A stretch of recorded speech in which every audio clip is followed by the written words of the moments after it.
Visakha వాజీ news కి స్వాగతం. నా పేరు మీనా కొంతల. ముందుగా వాజీ హెడ్లైన్స్ చూద్దాం. కూటమి ప్రభుత్వం అనుసరిస్తున్న విద్యా విధానాలను ఖండించిన కేంద్ర మాజీ మంత్రి. బడుగు బలహీన వర్గాల అభివృద్ధి కూటమి ప్రభుత్వానికి వ్యతిరేకమన్న చింతామోహన్.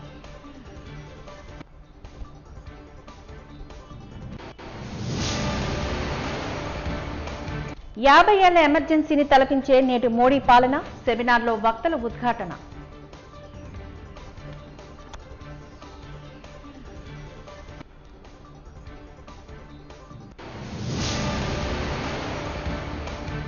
మరో 2 రోజుల పాటు కొనసాగనున్న వర్షాలు, దక్షిణ దిశగా కొనసాగుతున్న ఉపరితల ఆవర్తనం.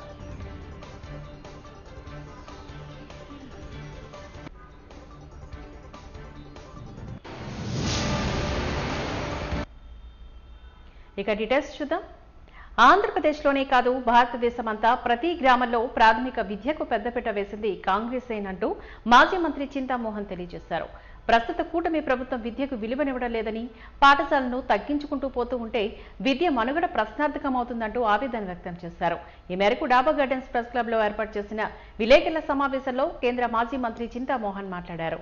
గత సంవత్సర కాలంలో 5,000 పాఠశాలను మూసివేశారని, ఈ సంవత్సరంలో మరో 5,000 పాఠశాలను తగ్గించాలని కూటమి ప్రభుత్వం ఆలోచిస్తుందని తెలిపారు. చంద్రబాబు నాయుడు ప్రభుత్వం తీసుకోనున్న విద్యా విధానాలను తాము వ్యతిరేకిస్తున్నామని అన్నారు. ఎస్సీలు, ఎస్టీలు, మైనార్టీలు చదువుకోవడం కూటమి ప్రభుత్వానికి ఇష్టం లేదని, ఓబీసీల చదువు అంటే అసలే ఇష్టం లేదంటూ మండిపడ్డారు. పాఠశాలలు తగ్గించే అధికారం ఎవరిచ్చారని, 150 మంది ఎమ్మెల్యేలు ఉంటే స్కూళ్లను మూసేస్తారా అంటూ ఆయన ప్రశ్నించారు. పోలీసులు చంపడం తప్ప మిగతా అన్ని పనులు చేస్తున్నారని, ఎస్సీలను చావగొడుతున్నారని అన్నారు. అరే కూర్చిసడ్ మధ్య గిరిజన పురుషుల పురుషాంగాలను పోషిస్తున్నారని, ఖనిజ సంపదను దోచుకోవడానికి కుట్ర పన్నుతున్నారంటూ మండిపడ్డారు.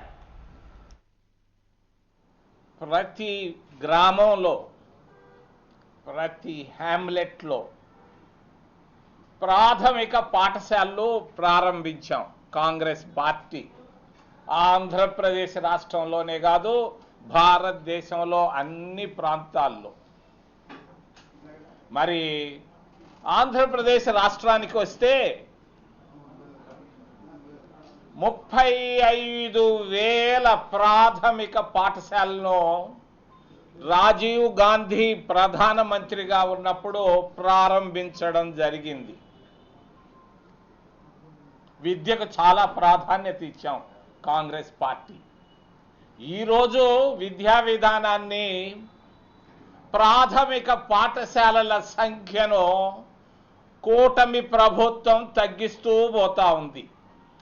వాళ్ళ ఆలోచన 35,000 ఉన్నటువంటి ప్రాథమిక పాఠశాలను 10,000కు తీసుకురావాలన్నది వాళ్ళ ఆలోచన ఆంధ్రప్రదేశ్ రాష్ట్రంలో. ఈ సంవత్సర కాలంలో 5,000 ప్రాథమిక పాఠశాలను తగ్గించడం జరిగింది. మరి ఈ సంవత్సరం ఇంకొక 5,000 ప్రాథమిక పాఠశాలను తగ్గించాలన్న ఆలోచనతో మోడల్ స్కూల్స్ అనే ఒక కాన్సెప్ట్ను చంద్రబాబు నాయుడు గారు తీసుకొని వస్తున్నారు.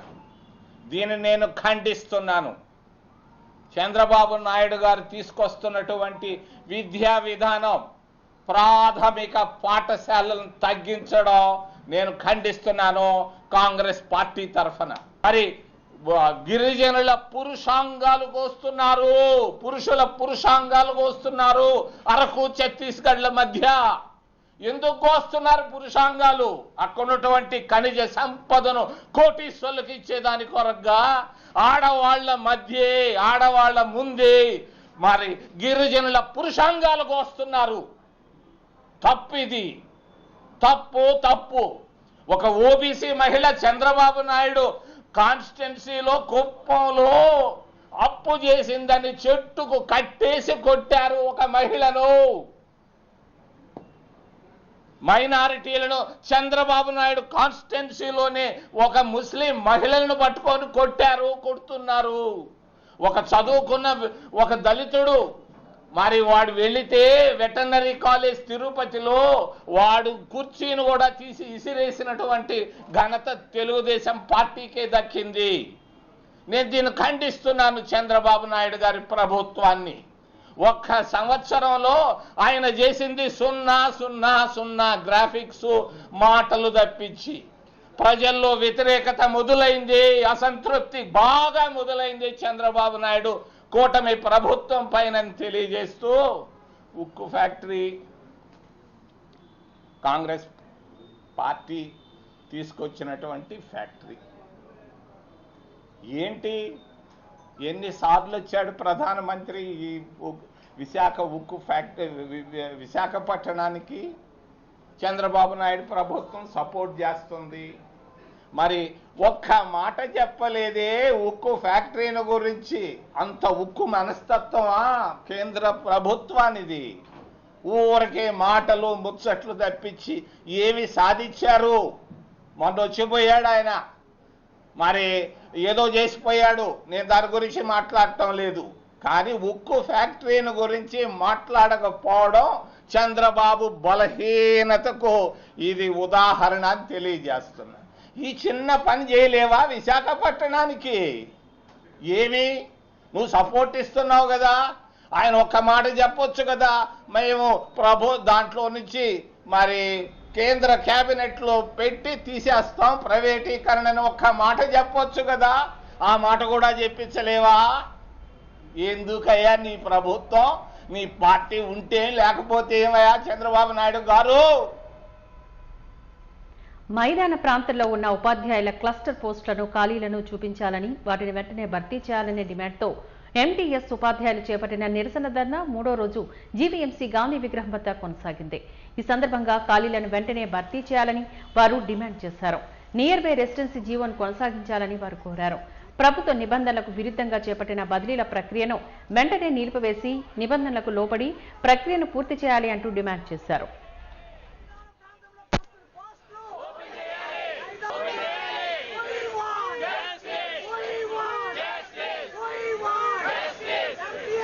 వచ్చారన్నా ఓకే ఓకే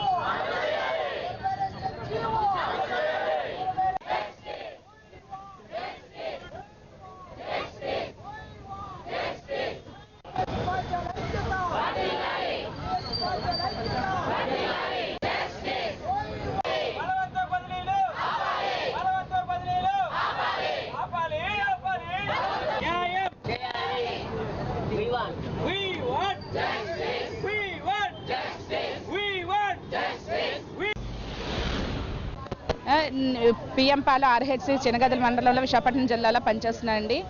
అయితే మాకు ఇప్పుడు మా సమస్య ఏమిటంటే, మేమందరం రోడ్డు ఎక్కడానికి కారణం ఏంటంటే, మా ఎంటీఎస్ టీచర్లను రోడ్డు ఎక్కడానికి కారణం ఏంటంటే, మాకు ఇప్పుడు ఎంటీఎస్ టీచర్లకి బదిలీలు చేస్తున్నారండి. ఈ బదిలీల్లో వేకెన్సీస్ అన్నీ ఏజెన్సీ ఉమ్మడి విశాఖపట్నం జిల్లా అయినటువంటి 11 మండలాల్లో ఉన్నటువంటి ఏజెన్సీ ప్రాంతాలు, ఆ ఏజెన్సీ ప్రాంతాల్లో కూడా మారుమూల గ్రామాల్లో చూపిస్తున్నారండి. వాటికి ఎలా అంటే దారి కూడా లేనటువంటి, మార్గం కూడా లేనటువంటి గ్రామాలండి. తాగునీటికి కానీ, వసతికి కానీ, కుటుంబంతో నివాసం ఉండడానికి కానీ, లేదా వెళ్ళి రావడానికి కానీ ఎటువంటి దానికి వీలు కానటువంటి ఏజెన్సీ ప్రాంతాలను మాకు వేకెన్సీ లిస్టులో చూపించారండి. మేము ఎంటీఎస్లుగా కాంట్రాక్ట్ టీచర్లుగా పనిచేస్తున్నాం. మాకు 11 నెలల జీతంతో మినిమం బేసిక్ పే తోటి పనిచేస్తున్న టీచర్లమి 11 నెలలును. అటువంటి బేసిక్ పే తోటి మేము అక్కడ వ్యయ ప్రయాసాలతో కూడి అక్కడికి వెళ్ళి రావడమే మాకు చాలా కష్టతరం. అది కాకుండా మాకు జాయిన్ చేసుకున్నప్పుడు మాకు ఏం చేశారంటే, my GO number near by residency GO తోటి సొంత మండలాలు లేదా పక్క మండలాల్లోని సర్దుబాటు చేసే విధంగా మమ్మల్ని నియమించుకున్నారండి. అయితే ఈరోజు ఆ జీవోని అమలుపరచకుండా ఉమ్మడి విశాఖపట్నం జిల్లాలోని ఏజెన్సీ ప్రాంతంలోనే ఖాళీలు ఉన్నాయి, అక్కడికే మీరు వెళ్ళాలి, అక్కడే మీరు పోస్టింగ్స్ తీసుకోవాలి, అది ఖచ్చితంగా అని చెప్పి అంటున్నారు. అయితే మిగిలిన జిల్లాలో కూడా వేకెన్సీలతో పాటు ఇంకా దూర ప్రాంతాలు అయినటువంటి వాటికి ఉంటే వాటికి అనుకూలంగా ఖాళీ వేకెన్సీలతో పాటు క్లస్టర్ పోస్టులను ఓపెన్ చేశారండి. ఆ క్లస్టర్ పోస్టులతో మిగిలిన అన్ని జిల్లాల్లో కూడా అందరికీ నియర్ బై రెసిడెన్సీ జీవో అమలయ్యిందండి. మా జిల్లాలో కూడా ఈ వేకెన్సీ పోస్టులు ఏజెన్సీ ప్రాంతంతో పాటు క్లస్టర్ పోస్టులు, అలాగే మైదాన ప్రాంతంలో ఉన్న సింగిల్ టీచర్ స్కూల్స్లో ఎస్జేటీకి సపోర్టెడ్ టీచర్గా ఒకరిని, ఎంటీఎస్ని, అలాగే మైదాన ప్రాంతంలో ఉన్న మోడల్ ప్రైమరీ స్కూల్స్లో ఒక MTSని నియమించేటట్లుగా సర్దుబాటు చేస్తే మా అందరి సమస్యలు తీరుతాయండి. మేము రాష్ట్రం విశాఖపట్నం జిల్లా మొత్తం మీద MTSలు 430 మంది ఉన్నామండి. అయితే ఈ సమస్యని మాకు ఆదివారం 22వ తేదీని కౌన్సిలింగ్కి రమ్మని పిలిచారండి. ఈ ఓన్లీ ఏజెన్సీ ప్రాంతాలే చూపించి ఆ రోజు మేమందరం అటెండ్ అవ్వమని చెప్పి మూకుమ్మడిగా 430 మంది కౌన్సిలింగ్ హాజరు కాకుండా బహిష్కరించామండి. అయితే మాకు ఆ రోజు నుంచి మేము ప్రభుత్వ పెద్దలని, మాకు న్యాయం జరిగే వాళ్ళని అందరినీ కలుసుకుంటూనే ఉన్నాము. అయితే మాకు ఎటువంటి భరోసా అంటే కౌన్సిలింగ్ వాయిదా కావకుండా లేదా వేకెన్సీ లిస్టును మార్పు చేయకుండా పదే రోజు కౌన్సిలింగ్కి రమ్మని ఆర్డర్స్ ఇస్తూ భయపెడుతున్నారు. ఇటు మేము పెద్దల్ని చెప్పుకోవడానికి తిరుగుతూనే ఒక పక్క ప్రయత్నాలు చేసుకుంటున్నాము, ఒక పక్క భరోసా రాకుండానే వేకెన్సీ లిస్టులో మార్పులు చేయకుండానే వేకెన్సీకి రమ్మని పిలుస్తున్నారు. ఒక సోమవారం ఇచ్చారండి ఆగి, మళ్ళీ నిన్న మంగళవారం ఉదయం 9గా 10 గంటలకని ఒకసారి, 2 గంటలకని ఒకసారి, 4 గంటలకని ఒకసారి అలాగా మాకు కౌన్సిలింగ్ డేట్ ఇస్తూనే ఉన్నారు. మాకు ఎటువంటి న్యాయము జరగకుండా అదే వేకెన్సీ లిస్టు తోటి ఈ రోజు కూడా నిన్న కూడా ఎవరు వస్తే అంటే ఎటువంటి దూరం జరుగుతుందంటే బలవంతపు బదిలీలు చేస్తున్నారండి. మాకు ఉన్న ఐక్యతను తొలగించి ఐక్యతని డిస్టర్బ్ చేసి బలవంతంగా అంటే భయపెట్టి ఎవరు వస్తే వాళ్ళకి చేసేస్తాము, మిగిలిన వాళ్ళకి లెఫ్ట్ ఓవర్ వేకెన్సీస్ ఇచ్చేస్తాము అన్నట్టుగా భయపెట్టి దానికి కూడా ప్రయత్నాలు జరుగుతున్నాయి.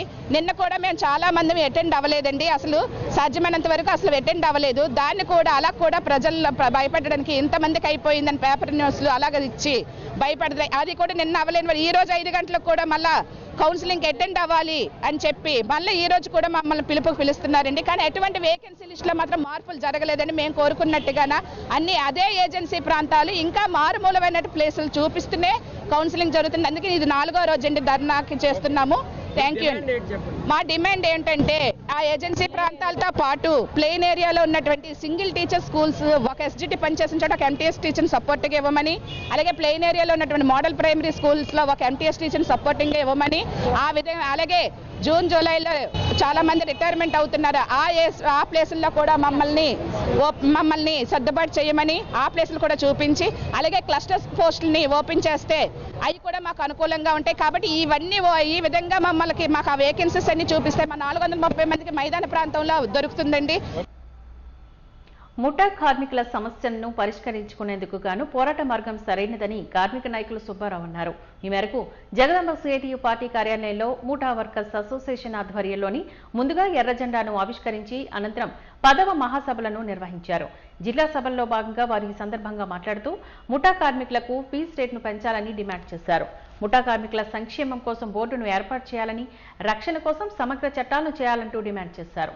ఇప్పటివరకు చేపట్టిన పోరాటాలు, భవిష్యత్తులో చేయాల్సిన కార్యాచరణ తదితర అంశాలపై 10వ మహాసభల్లో చర్చించినట్లుగా వెల్లడించారు.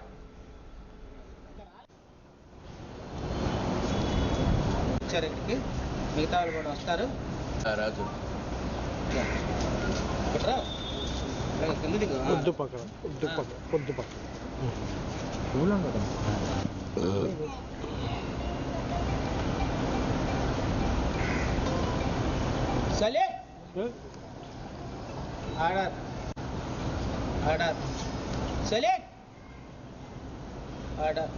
వర్ధిల్లాలి ముఠా వర్కర్స్ ఐక్యత, అమలు చేయాలి.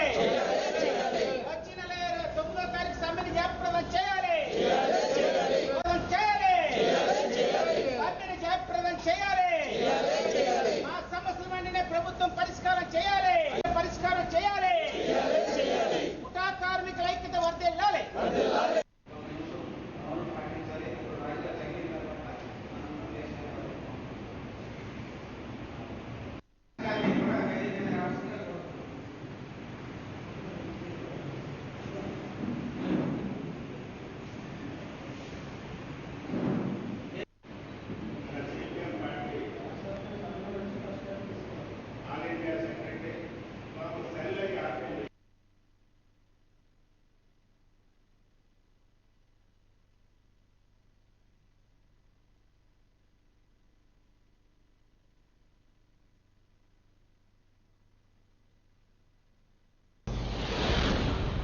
ఈరోజు విశాఖ జిల్లా ముఠా వర్కర్స్ యూనియన్ 10వ మహాసభ జరుగుతుంది.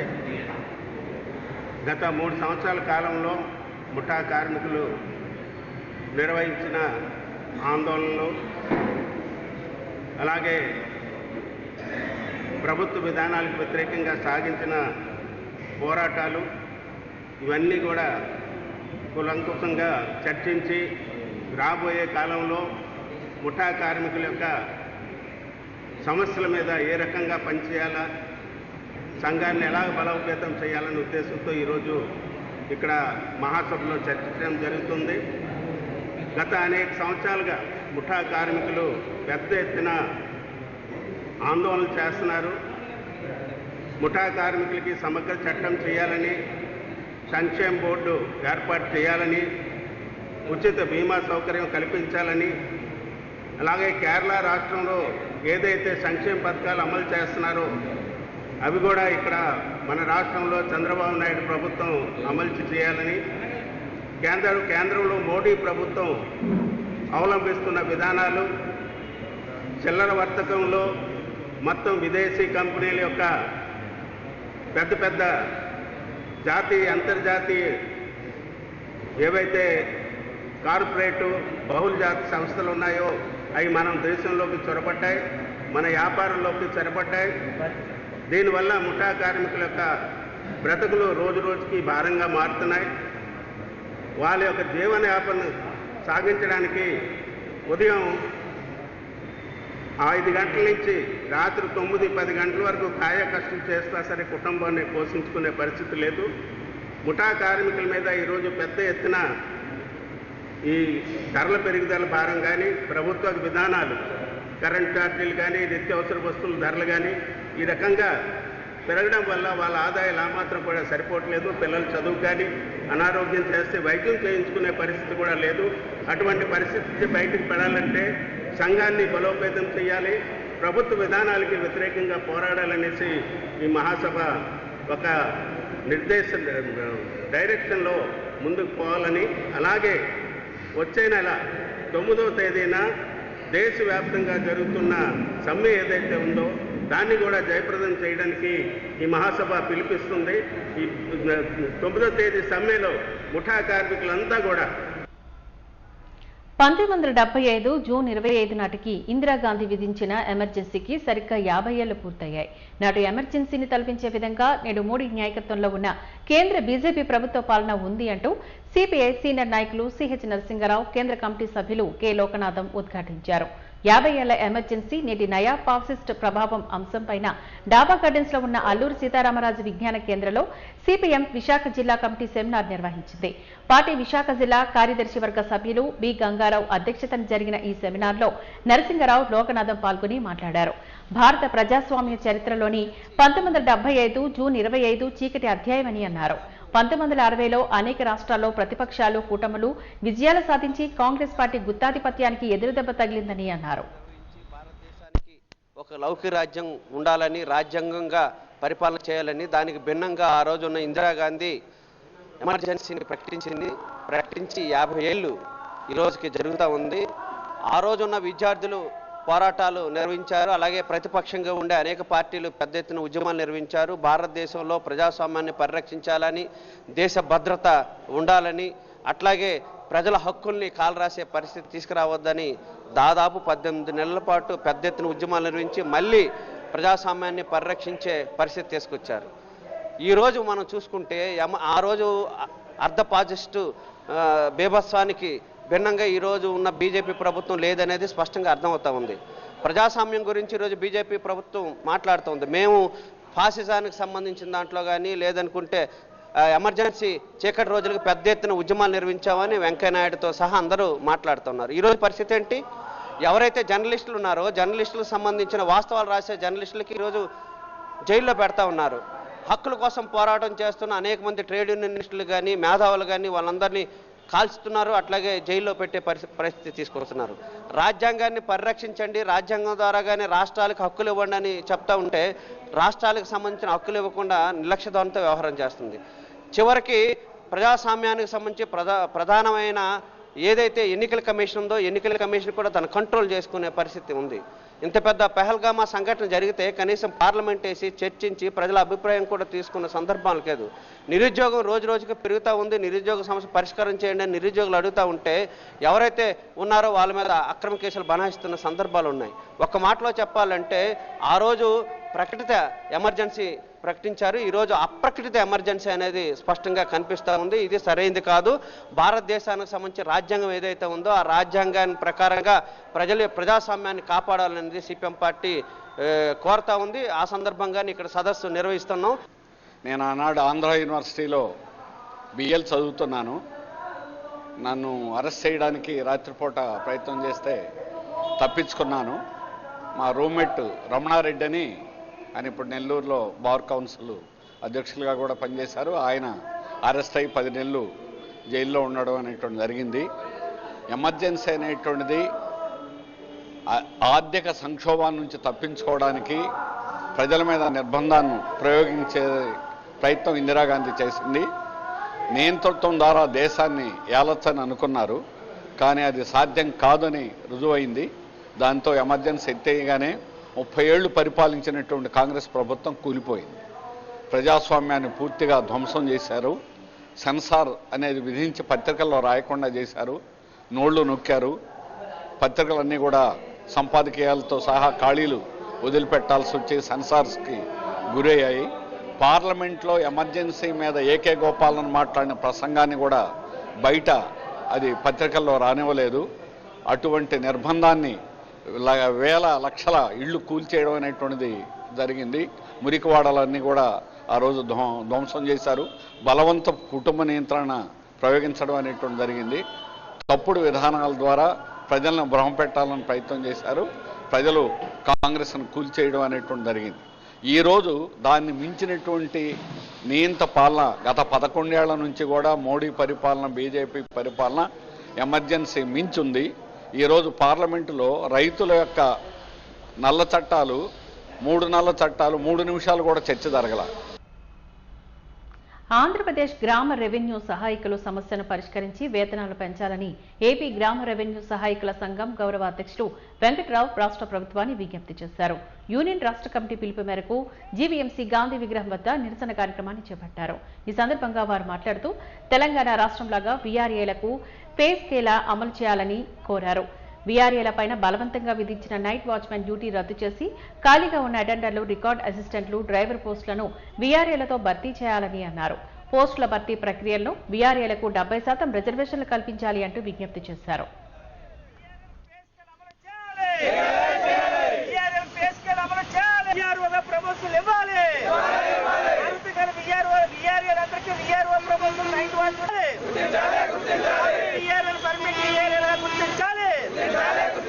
తెలంగాణ రాష్ట్రంలో మాదిరిగా పే స్కేల్ అమలు చేయాలి. పే స్కేల్ అమలు చేయాలి.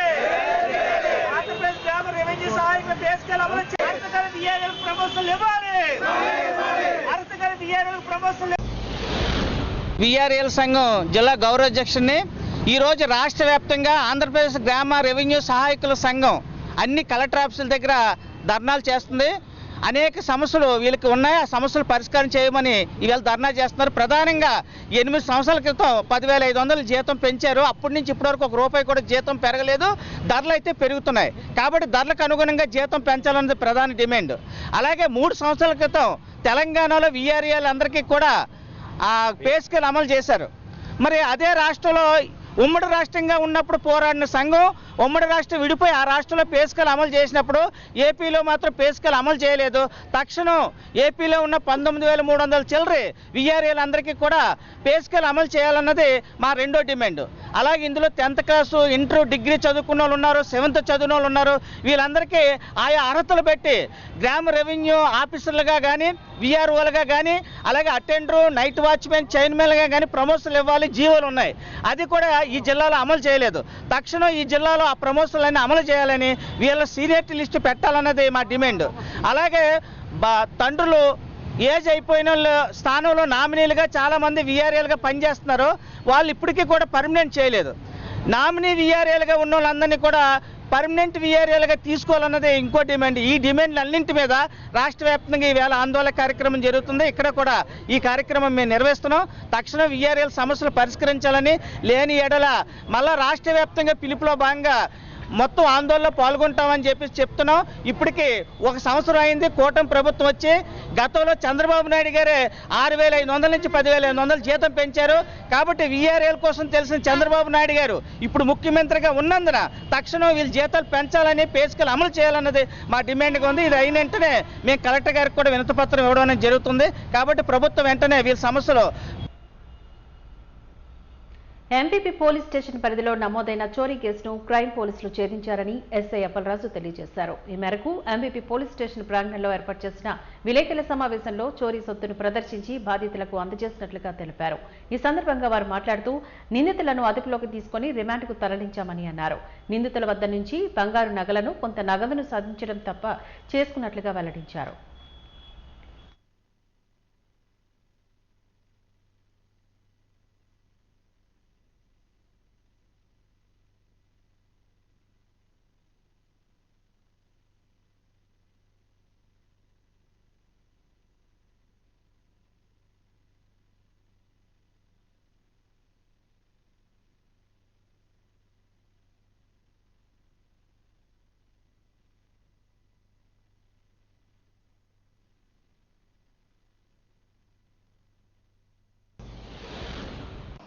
ఈరోజు మన ఎంఈపీ పోలీస్ స్టేషన్ పరిధిలో సింహాద్రిపురంలో ఏప్రిల్ నెలలో జరిగినటువంటి ఇంటి కన్నప్ప నేరంలో దొంగతనం జరిగినటువంటి ఈ బంగారు వస్తువుల్ని Chakradhar CA, MEP CA, crime CA Chakradhar Rao మరియు వారి సిబ్బంది చాకచక్యంగా వ్యవహరించి సుమారుగా 9 తులాల బంగారు ఆభరణాలు రికవరీ చేశారు. తేదీ 19/4/25 నుంచి 24/4 మధ్యలో ఈ ఫిర్యాదు ఇంట్లో బంగారు వస్తువులు పెట్టడం జరిగిందండి. అయితే 24న ఫంక్షన్కి వెళ్దామని చెప్పేసి చూస్తే ఆ వస్తువులు కనిపించలేదు. దొంగతనం జరిగినట్టుగా నిర్ధారించి మన ఎంఈపీ పోలీస్ స్టేషన్లో రిపోర్ట్ చేయడం జరిగింది. ఆ రిపోర్ట్ ఆధారంగా క్రైమ్ నెంబర్ 198/25 క్రైమ్గా రిజిస్టర్ చేసి దర్యాప్తు మొదలుపెట్టడం జరిగింది. ఎస్ఐ గారు అప్పలరాజు సిఐ ఎస్ఐ గారి ఆధ్వర్యంలో ఈ కేసు దర్యాప్తు కొనసాగింది. అలాగే చక్రధర్ దానికి క్లోజ్ సూపర్విజన్లో ఈ కేసును ఛేదించడం జరిగింది. తేదీ 23/6/25 వీళ్ళకి వచ్చినటువంటి ఇన్పుట్ సమాచారం, రిలయబుల్ ఇన్ఫర్మేషన్ ఆధారంగా ముద్దాయి అయినటువంటి కనకల భవాని అనే ఆవిడని పట్టుకోవడం జరిగింది. పట్టుకుని విచారించగా ఈ నేరాన్ని అంగీకరించడం జరిగింది. నేరం ఫిర్యాదు ఇంట్లో లేని సమయంలో దొంగతనం చేసినట్లు, ఆ వస్తువులు కూడా పలానా దగ్గర ఉన్నాయని చెప్తే దాని మీద ఆవిడతో పాటు వేరే వాళ్ళు కూడా ఉన్నారు, 2 జువెనల్స్ ఉన్నారు. వాళ్ళ పేర్లు చెప్పడానికి అవ్వదు, జువెనల్స్ కాబట్టి చెప్పడానికి అవ్వదు. జూలై 5వ తేదీన జాతీయ కథలో జరగబోతుందని అదాలకు సంబంధించి వాదులు, ప్రతివాదులు, కక్షిదారులు, బ్యాంకింగ్ సెక్టార్ వారు, ప్రభుత్వ అధికారులు ప్రతి ఒక్కరూ కూడా జాతీయ లోక్ అదాలత్ సద్వినియోగం చేసుకోవాలి అంటూ జిల్లా న్యాయ సేవాధికార సంస్థ అధ్యక్షులు చిన్నంశెట్టి రాజు పిలుపునిచ్చారు. ఈ మేరకు జగదాంబ వద్ద గల జిల్లా కోర్టుల సముదాయంలో అధికారులతో సమన్వయ సమావేశాన్ని నిర్వహించారు. లోక్ అదాలత్లు ఎక్కువ కేసులు పరిష్కరించడానికి అందరూ సహకరించాలని కోరారు. ఈ కార్యక్రమంలోని ఫ్యామిలీ కోర్టు న్యాయమూర్తి రాధారత్నం, 2వ వాదనపు జిల్లా న్యాయమూర్తి Gayatri Devi, president M K Srinivas, DCP crime Madhavi Latha తదితరులు పాల్గొని అధికారులతో చర్చించారు.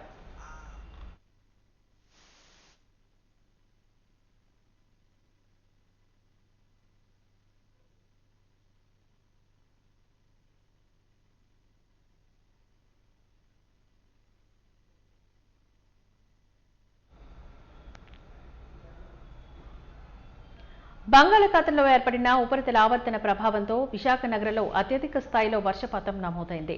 ఎడతెరిపి లేకుండా కురిసిన వర్షాలకి తెలుగు తల్లి ఫ్లైఓవర్ వద్ద ట్రాఫిక్ కు తీవ్ర అంతరాయం ఏర్పడింది.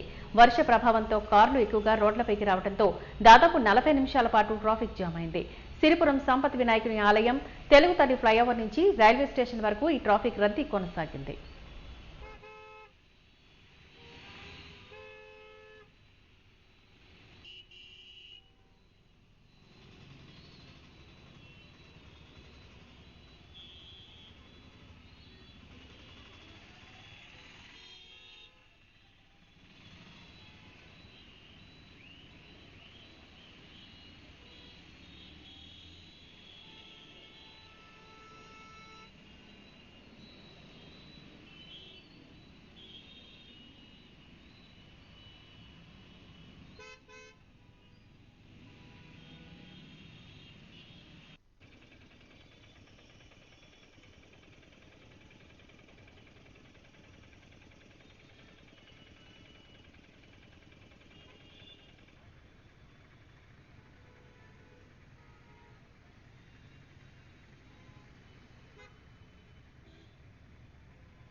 రానున్న 2 రోజుల పాటు భారీ వర్షాలు కురుస్తాయని విశాఖ తుఫాన్ హెచ్చరికల కేంద్ర అధికారి స్వర్ణలత తెలియజేశారు. బంగాళాఖాతంలో ఏర్పడిన ఉపరితల ఆవర్తనం ప్రభావంతోని తూర్పుగోదావరి, పశ్చిమ గోదావరి జిల్లాలతో పాటు ఉమ్మడి కృష్ణా, విశాఖ జిల్లాలో భారీ స్థాయిలో వర్షాలు కురుస్తాయని అధికారులు తెలియజేశారు. తీరం వెంబడి 40 నుంచి 50 కిలోమీటర్ల మేర వేగంతోని గాలి వీస్తోందని అందరూ అప్రమత్తంగా ఉండాలని సూచించారు.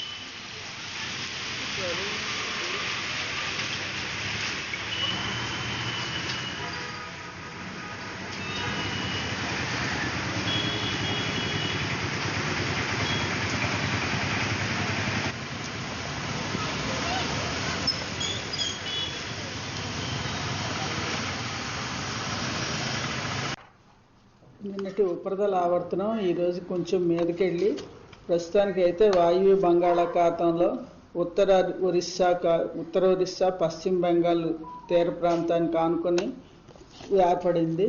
ఇది ప్రస్తుతానికి అయితే 7.6 కిలోమీటర్లు ఎత్తులో, ఉపరితలానికి 7.6 కిలోమీటర్ల ఎత్తులో ఉంది.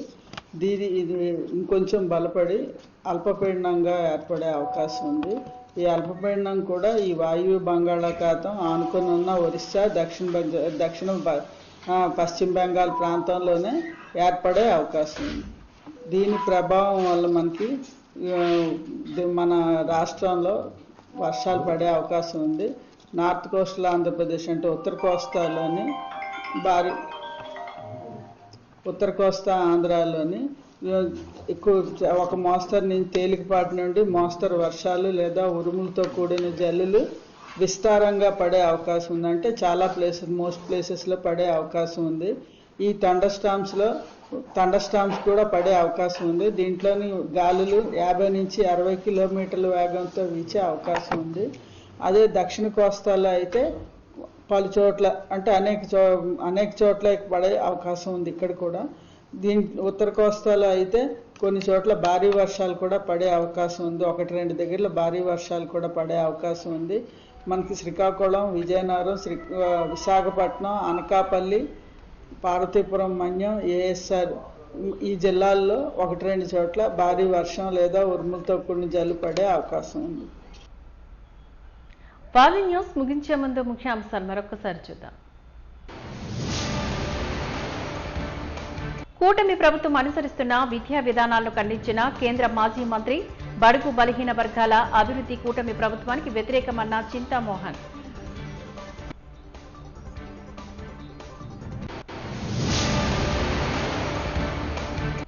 యాభై ఏళ్ల ఎమర్జెన్సీని తలపించే నేటి మోడీ పాలన, సెమినార్లో వక్తల ఉద్ఘాటన.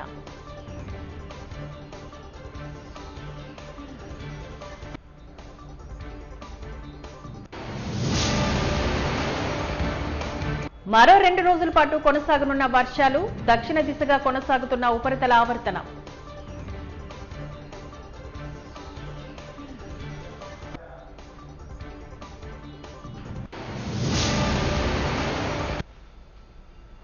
వాజీ న్యూస్ ఇంతటితో సమాప్తం. నమస్కారం.